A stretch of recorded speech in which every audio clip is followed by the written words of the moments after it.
Modern life. Between careers, kids, and health, it can be mayhem. That's why we're here. I'm Dr. Lisa Varghese Kroll. And I'm Dr. Lanre Falusi. We're physicians, moms, and longtime friends who break it all down for you. Wondering how to juggle all the balls and still stay sane? Looking for advice but don't want to be overwhelmed? Curious about how to make the most out of life for your family but enjoy it at the same time? You're in the right place. Welcome to Health and Home with the Hippocratic hosts. On this episode, we're talking about joy. We all want it, but what does it really mean?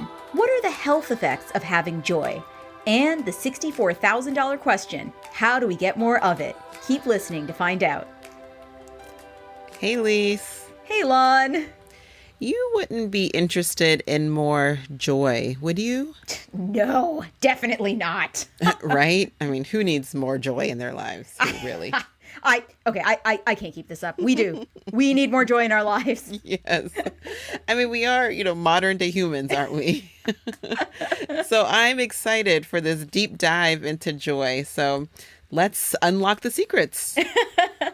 So, joy is one of those words that we hear all the time throughout our lives, from casual conversations to novels to college courses to ad campaigns. And sometimes words like that get stripped of their meaning due to their frequent use. So what does joy really mean? It is a sense of happiness or delight, but it's not quite the same as happiness. Happiness is fleeting, while joy remains despite your circumstances. And doesn't that sound amazing? Mm-hmm. I mean, let's face it, life is hard. There are so many challenges that every one of us will face during our lifetimes that relying on our current situation to make us happy is kind of a recipe for disaster because our current situation could take a 180 by this evening. So I think what every human actually wants instead is joy, a sense of positivity and contentment that does not require external circumstances for it to exist. Mm-hmm. I think that contentment is so key. Right. Yeah. And joy has multiple effects on our health. Just FYI, in the medical research on this topic, the words joy, happiness, positive affect, and other terms are sometimes used interchangeably. So just for simplicity, we're going to use the word joy throughout this episode. So some of the positive effects are tangible. A 2005 research paper found that joy actually lowers blood pressure, and a 2010 study found that joy decreases the risk of cardiovascular disease. Joy also improves sleep, strengthens your immune system, and can help maintain normal body weight by decreasing stress, since stress tends to increase your body's inclination to hold on to weight. And a famous study of Catholic nuns found that joy was associated with living longer. We'll link to that study in our show notes at hippocratichost.com. And a large study in 2017 found that in addition to improving cardiovascular health and the immune system, joy may actually be associated with anti-aging. Isn't that amazing? Amazing. And this is because of telomeres, which are protein structures that act as end caps on each of our chromosomes, and they protect our genetic material from being degraded or being damaged. The telomeres become shorter as you age, or they become shorter with stress. And telomerase is the enzyme that helps rebuild them and prevent aging. So joy and well-being was found to be associated in that study with increased telomerase in immune cells. And we'll link to that study as well in our show notes at hippocratichost.com. There are different schools of thought on why joy is good for our health. One hypothesis is that joy leads to better health behaviors, such as optimism, getting more exercise, eating a better diet. And it also leads to better social and physical resources, such as surrounding yourself with supportive relationships and being better able to reach educational or financial goals. Another hypothesis is that joy is good for our health primarily because it reduces stress, which is detrimental to our health. Stress causes slower wound healing, increased inflammatory markers, and compromised immune function. Okay. All right. I'm convinced. I wasn't totally sure about this whole joy thing, But this has brought me to the other side. Oh, I'm sure. I'm sure. You were really on the fence there. Right. So now on to the real question, how on earth do we get and keep some of that joy in our own lives? So we're going to share some practical tips on what can increase joy and also what won't. So one of the most well-known tips has to do with faith. I'm a practicing Christian, as Lanre is, and religious faith can be a major contributor to joy, and we found that in our lives. For me, my relationship with God has been an anchor when the rest of life was chaotic. Spiritual connection and engagement have been shown in several studies to be specifically linked to better health. We'll link to one of those studies in our show notes at hippocraticos.com. And aside from the theological aspect, there are several scientific reasons for that as well. These include the fact that many world religions tend to discourage activities such as smoking or excessive drinking, which themselves have proven health risks. And they also include the fact that being an active participant in a religion usually means that you're part of a religious community of some sort, which not only provides you with the psychological benefits of human relationships, but it also provides you with the practical benefits of a safety net if you have a financial or a health emergency. Mm-hmm. And here's an easy way to increase joy. Smile more. Smiling seems to trigger your brain to feel joy just as much as feeling joy makes you smile. Make it a point to spend more time outside. Nature is an incredible mood regulator. And we're not saying you need to find a way to get yourself to Hawaii or the Swiss Alps. Although if you do, please take us with you. Whatever park or green space you have near you will be just fine. And do a little work towards an important goal of yours. We talked more about this in our episode 21 on New Year's resolutions and lifestyle changes. Knowing that you're actively moving towards something important can have tremendous effects on your sense of well-being. A huge aspect of joy is thinking about others. Do a good deed. Do it without the intention of getting any credit or appreciation for it. Do it just for the satisfaction of knowing that you helped someone. Now plan to do it regularly. And a corollary of this is to default to kindness. Give others the benefit of the doubt. If you have a choice between snapping at someone or treating them with kindness, consciously choose kindness, and you may be surprised how often others return this favor to you. And laugh more. Whatever you find funny, a particular book, TV show, or kid who cracks you up, build time with that thing or that person into your day. We are giving you permission to binge The Office. Dunder Mifflin forever. And also, pause. Find a time in your day when you're most likely to have solitude and quiet. For some people, this may be in the early morning. For others, it may be before starting their commute home from work or right before bed. Just take a few moments to pray or to be still or to meditate, just to kind of pause for a few moments.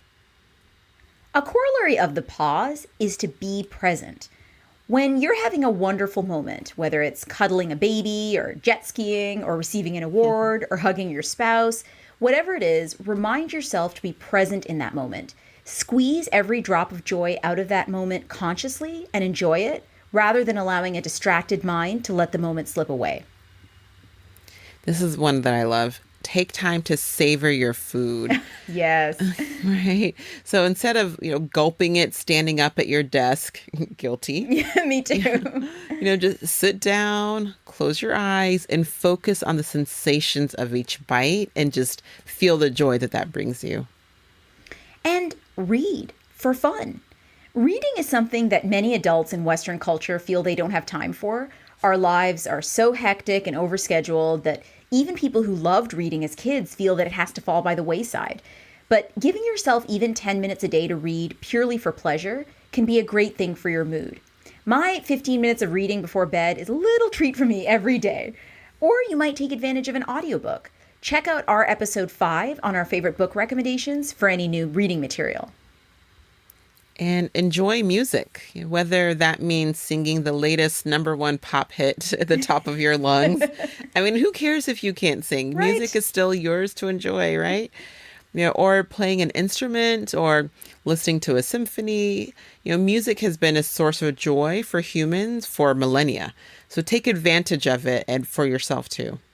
The world should not be deprived of our singing voices, Lonray. Our pop group is long overdue.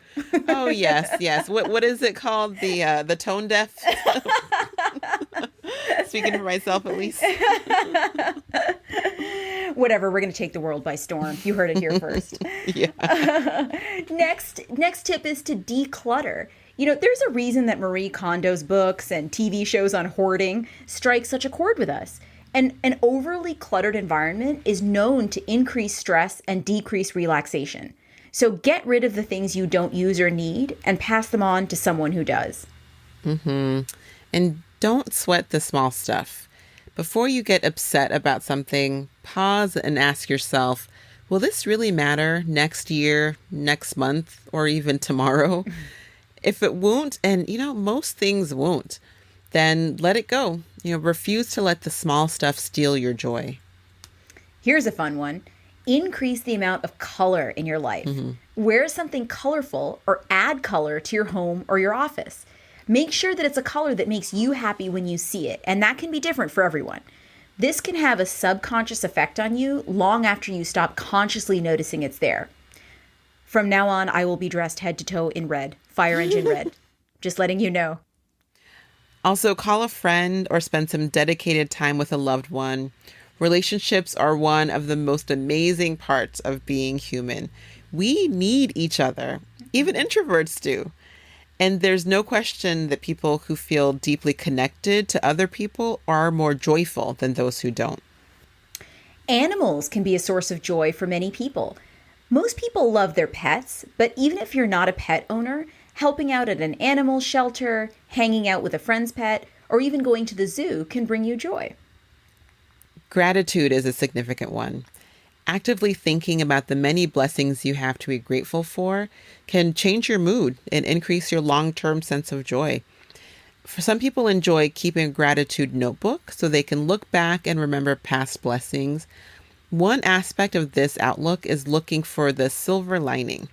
So even in difficult circumstances, making an effort to search for the good in the situation. And there's always something, even if it's just that you're still putting one foot in front of the other, something that can drastically change your outlook on life. And that can often become a positive cycle. So an improved outlook can lead to better sleep, which can lead to better health, which can lead to an improved ability to change your life for the better, which can further improve your outlook. So it's a win-win. So true. And next, document memories. Photos can be a huge source of joy. Social media can be a great recorder of photos, but it can also be a big source of comparison and discontent as well. So you may prefer physical photo books or albums to keep your outlook positive. Flipping through your happy memories on a regular basis and making the effort to document future happy memories can be a major contributor to joy. And piggybacking on that, limit social media. Research has shown that anxiety and depression have skyrocketed with the growth of social media. We enjoy technology and we use social media ourselves, but it's important not to let it dominate your life. Seeing that constant stream of airbrushed images and, curated feeds that imply that everyone else's life is perfect, that can lead to some serious discontent. So refuse to let it steal your joy by putting limits in place. And, of course, every doctor is going to recommend physical activity. You don't need to start running marathons unless you want to, but getting moving can be an enormous component of joy. The endorphin rush, as well as the increase in muscular strength and endurance, can make a big difference in how you feel. And with that, sleep is also an important one. So important that we did an entire episode on it. So check out our episode 15 for specific tips. We all know it's hard to feel joyful when you're just exhausted. So whether it's finding time for a cat nap or overhauling your sleep routine entirely, decreasing your sleep debt can be a major contributor to joy. A lot of these tips have to do with time. Setting aside time for reading or laughter or quiet. Where do we get this mythical time? Well, another way to increase joy is to commit to finding more of it. This may mean a sacrifice that's difficult in the short run. Saying no to a volunteer opportunity or cutting one of your children's extracurriculars or even changing jobs. But the difference that it makes to your overall sense of joy might be worth it. Yeah, and it's important to note what does not contribute to joy, which is more money, more status, and more belongings. Those don't usually contribute to long-term, lasting joy. These things may make you happy in the moment. In some cases, they may contribute to lifestyle changes that can help you achieve more joy. For example, making more money might mean that you can cut down on your work hours, which might mean more time for helping others or getting exercise, which can lead to joy. But in general, researchers have found that getting more stuff does not lead to joy. And in fact, decluttering and giving money away have more of an association with long-term well-being. All right, so that was a pretty comprehensive list. Lise, what are maybe 3 of your favorites from this list? That's a tough question because a lot of them are really useful. I feel like I've tried most of them. I guess if I had to pick, I would start with religious faith. That has been a huge anchor, as I said earlier. And I think part of that kind of ties into one of our other tips, which was to help others, to focus on others. I feel like because one of the basic tenets of Christianity is to love your neighbor, it really allows me to kind of, get out of my own navel gazing and think about others who might be less fortunate and what I could do to help them. Because usually, no matter how bad things are, I still have enough to help someone. So that's a really big factor in joy and not feeling alone, knowing that we're never alone. I think another one of my favorites is the tip about color. I think subconsciously I've been doing this because my daughter's friend came over one time and was like, "You have a very red house." I wasn't joking when I said I'm going to dress head to toe in fire engine red. I love red. It makes me so happy. I don't understand these like color psychologists that say that red makes you angry. I don't know. It just doesn't have that effect on me. I know what you mean. I literally just bought new kitchen mats that are red. 3 of them. Bright red. See? I totally agree. Our kitchen accessories would be interchangeable. Yeah. I just find I'm adding 1 or 2 more red accessories to the house. So I don't know. I just love red and being surrounded by red. And I think another one that I really like is decluttering. I don't know it's amazing because we try not to buy too much stuff. But at least twice a year, I take garbage bags of belongings to Goodwill. We just have so many old toys that they haven't played with or clothes that they've outgrown that are still in good condition. And it's very, very satisfying to free up space in our house, but to know that we're not throwing this into a landfill. Like someone who really needs it could potentially come across it. Yeah. And that is so satisfying. Yeah, no, that's great. That's great. I love that. It sounds like the theme is, aside from the color one, the theme is kind of thinking about others and that brings you joy. I think that's great. Right. And also, I feel like when we shop, we try to shop secondhand when we can as well. So it's not just, you know what I mean? So you're not so focused on consumption. You're not having more stuff made for your family all the time. Right. Like if it's already out there in the world, maybe you can get some more life out of it. I think that's satisfying to feel like you're doing one small thing for the planet. Yeah, love that. Love that. So how about you? What are your top 3? So I would have to agree. One being, religious faith. I think I'd pair that with my second one, which is don't sweat the small stuff. I think for me, it helps to just stop and think, is this the most important thing in the world? Does it merit your rise in blood pressure? If not, then let it go. I think for me, if among the many benefits of faith for me is that piece of look at the bigger picture, where you as you said, you're not alone in the world. You are connected to other people. There is a just a greater purpose in life than whatever this one thing is that seems to be trying to steal your joy. Right. So I think, for me, that is really helpful. And as I said, the second one I think is, don't sweat the small stuff. it's just so easy, right, in our everyday to like get mired in all the details, like this email and like that thing Heck that yeah. you need to like schedule, and oh, did we like call for the swim class for the this and then that, and you can get mired into all of that and just like molasses, right? But So true. right, but just realizing that not everything again needs like all of your energy, and especially if it's something that is upsetting, right? Is this something that needs a reaction right now, or can you kind of let it sit and pause, as we said, and decide that this probably will not matter in like an hour, much less like next year. So true. Right. And not feel like you're like ping ponging back and forth across all of these different decisions and issues. And not letting those little things, steal your joy. So the third one for me is probably spending more dedicated time with loved ones. I'm definitely an extrovert in like the definition of it, where my energy goes up when I'm around other people. And one thing I've learned from the pandemic is like not an introvert. Like all the folks who were like, this is great, I can like stay home and not have to be bothered by people.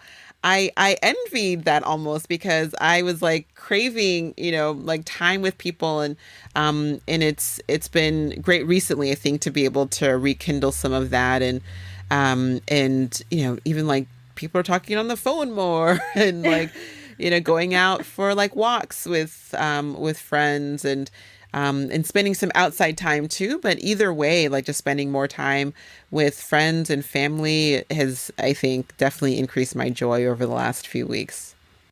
And that brings us to our physician mom hack of the week.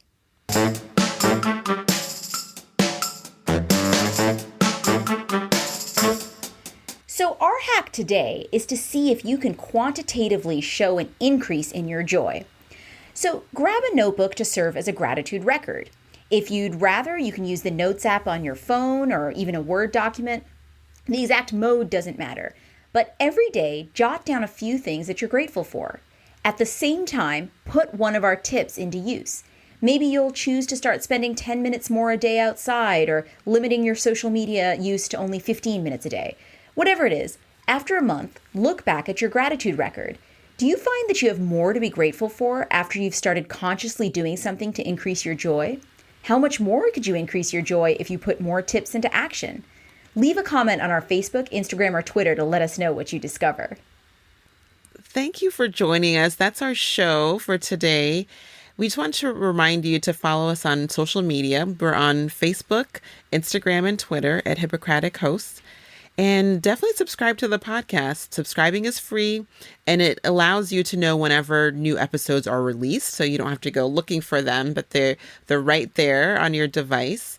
And as you're subscribing, we'd also love for you to review us on Apple Podcasts. And if you like what you hear, tell a friend about it so that you can both chat together about how much more joyful you are. Thanks, everyone. Can't wait to talk to you again soon. Thanks for listening to Health at Home with the Hippocratic Hosts. Remember that all views expressed here are our own, not our employers, and all content is for informational purposes only and should not be construed as medical advice, nor the establishment of a doctor-patient relationship. Always consult your own physician or healthcare team for any medical issues. If you enjoyed this episode, please rate us, subscribe, and tell a friend.